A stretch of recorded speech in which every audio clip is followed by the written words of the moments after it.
While there's confusion over leadership in the United States, China, it seems, tightening its grip on Hong Kong. Authorities expelled 4 lawmakers from the Legislative Council earlier. In response, the pro-democracy opposition resigned en masse. Ivan Watson joins us now. Ivan, I have to say, I looked at the New York Times this morning, and I think they captured it perfectly with their headline: China effectively silenced Hong Kong's legislative. You can basically translate that to Beijing effectively silencing Hong Kong's democracy at this stage. Just walk us through what we've seen in the response. It's a pretty dramatic day here.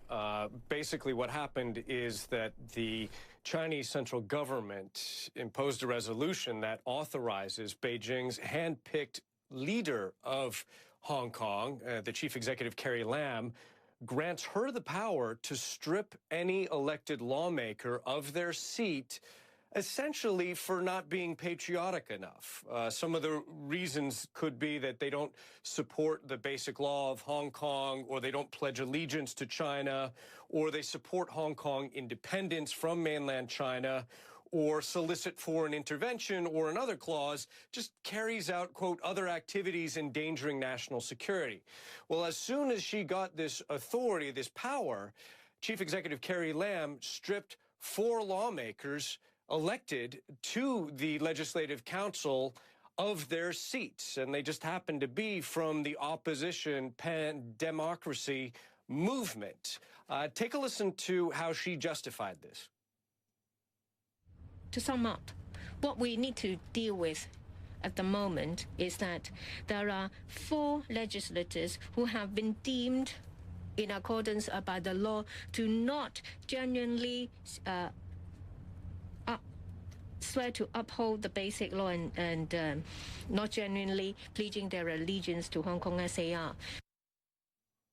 According to this new resolution, those lawmakers have no right to appeal. They cannot go to the courts, for example, to argue their case. In response, the rest of the opposition lawmakers in the Legislative Council, they announced that they will now be resigning en masse in solidarity with their expelled colleagues and in protest against what they say is China's move to kill Hong Kong's autonomy once and for all. Take a listen to what one of those lawmakers had to say. This act of resignation is not just in protest against Beijing's rule by decree. It's no longer rule of law. It's not even rule by law. It's rule by decree. And of course, we are also doing this in support of our 4 ousted colleagues. As one of the ousted lawmakers claimed to CNN, Julia, he called this the death of organized political opposition in this former British colony. Julia? Yeah, it basically gives Carrie Lam the authority here to disqualify anyone that opposes Carrie Lam. You know, Ivan, I can't say enough what would have happened had this happened 12 months ago. We saw it. We saw people in the streets. You were there. You were reporting on it. And yet this time around, because of the national security law, we can't even see people on the streets. People are afraid to go on the streets. What happens next, Ivan? Well, I think that's really important context here, because after last year's street protests that had grown increasingly violent, we have been seeing this year a pretty dramatic crackdown going on any form of organized political dissent here in Hong Kong. Now, the Chinese government is defending this resolution that lets you strip elected lawmakers of their seats, saying that it's reasonable, constitutional, and legal, according to the spokesperson for the Chinese Foreign Ministry.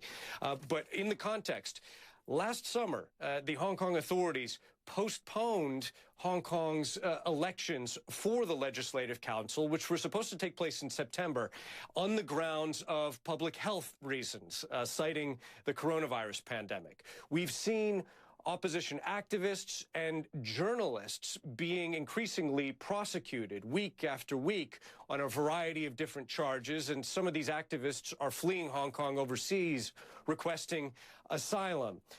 We have seen that street protests, which were kind of a proud freedom here in Hong Kong up until the last couple of months, they get crushed very quickly by riot police. And of course, over the summer, we had the national security law that Beijing imposed on Hong Kong, which grants Chinese security forces expanded power to investigate and charge and prosecute people here in the city that is supposed to enjoy autonomy as part of its handover agreement from Britain to China in 1997. While the supporters of this crackdown say that this is preserving Hong Kong's one country, two systems agreement, what I can see is that the freedoms that citizens enjoyed here 6 months ago, a lot of them have simply de facto disappeared today.